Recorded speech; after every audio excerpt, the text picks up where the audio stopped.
नमस्कार दोस्तों। हम पढ़ रहे हैं इस्लाम की किताब कुरान और हम उनकी आयतों का विश्लेषण कर रहे हैं। तो चलिए शुरू करते हैं। कुरान की सूरा नंबर 71 आयत 1। हमने उन लोगों के पास नूह को भेजा और उससे कहा, इससे पहले कि भयानक दंड उन पर आ पड़े, अपने लोगों को आगाह कर दो। उसने कहा, मेरे लोगों, मैं तुम्हारे पास सीधी सीधी भाषा में आगाह करने वाले के रूप में आया हूँ। अल्लाह की सेवा करो और उससे डरो और मेरी बात मानो। वह तुम्हारे पापों को क्षमा कर देगा और जब तक वह नियत समय अर्थात मृत्यु का समय नहीं आ जाता, तुम्हें अवसर देगा, क्योंकि जब अल्लाह द्वारा निर्धारित समय आ जाएगा तो इसे टाला नहीं जा सकेगा। काश तुम यह जान पाते। कुरान की सूरा 71 आयत 5। उसने कहा, स्वामी, मैंने दिन रात अपने लोगों को चीख चीख कर बताया और मैं जितना चीखता था वे उतना ही दूर भागते थे। जब भी मैंने उनके सामने पुकार लगाई कि तुम उन्हें क्षमा कर दो, तब उन्होंने अपने कानों को ढक लिया, अपने को वस्त्रों से ढक लिया और अपनी गलती दोहराने पर अड़े रहे। तब मैंने उन्हें चीख कर पुकारा। इसके बाद मैंने उन्हें खुलकर कहा और अकेले में बुलाकर भी कहा। मैंने कहा, अपने स्वामी से क्षमा की भीख मांग लो, क्योंकि वह क्षमा करने के लिए तैयार बैठा है। वह अपने आकाश खोल देगा और प्रचुर वर्षा भेजेगा। वह तुम्हारी धन संपत्ति और संतान बढ़ा देगा और तुम्हें बाग और नदियां देगा। तुम्हें क्या हो गया है कि तुम अल्लाह की कृपा मांगने से अस्वीकार कर रहे हो, जबकि वही है जिसने तुम्हें विविध स्तरों में बनाया। कुरान की सूरा 71 आयत 15। क्या तुमने नहीं देखा कि कैसे अल्लाह ने सातों आकाश बनाए और उन्हें एक के ऊपर एक रखा।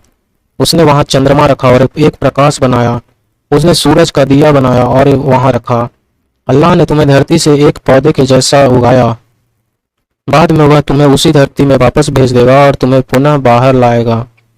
अल्लाह ने तुम्हारे लिए धरती को कालीन के जैसे बिछाया कि तुम खुले मार्ग पर चल सको। नूह ने कहा, अल्लाह, वे मेरे विरुद्ध हो गए हैं और उनका अनुसरण करते हैं जिनके धन और संतान उनके कष्ट को ही बढ़ाएंगे। कुरान की सूरा 71 आयत 22। और उन्होंने एक बड़ा षड्यंत्र रचा। उन्होंने कहा, अपने देवताओं को न छोड़ो, वह अथवा और सुवाच अथवा यगूस को न छोड़ो और न ही यऊक और नस्र, सेमिटिक ईश्वरों के नाम हैं, उनको को छोड़ो। उन्होंने बहुतों को सही पथ से भटका दिया है और दुष्टों के पथों में और बुराइयां छोड़ दी हैं। अपने पापों के कारण वे डुबा दिए गए और आग में झोंके गए। तब कहीं जाकर उन्हें समझ में आया कि केवल अल्लाह का ही आश्रय है। कुरान की सूरा 71 आयत 26। और नूह ने कहा, अल्लाह, धरती पर काफिरों के एक भी परिवार को जीवित न छोड़ना, क्योंकि यदि तुम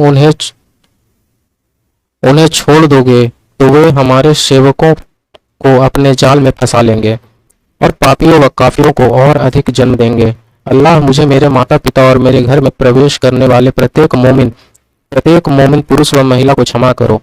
काफिरों को केवल विनाश दो। दोस्तों, आप क्या सोचते हैं अल्लाह के बारे में और नूह के बारे में, जिसे अल्लाह ने भेजा है? आप हमें कमेंट में जरूर बताएं और इस वीडियो को शेयर करें और चैनल को सब्सक्राइब करें। धन्यवाद।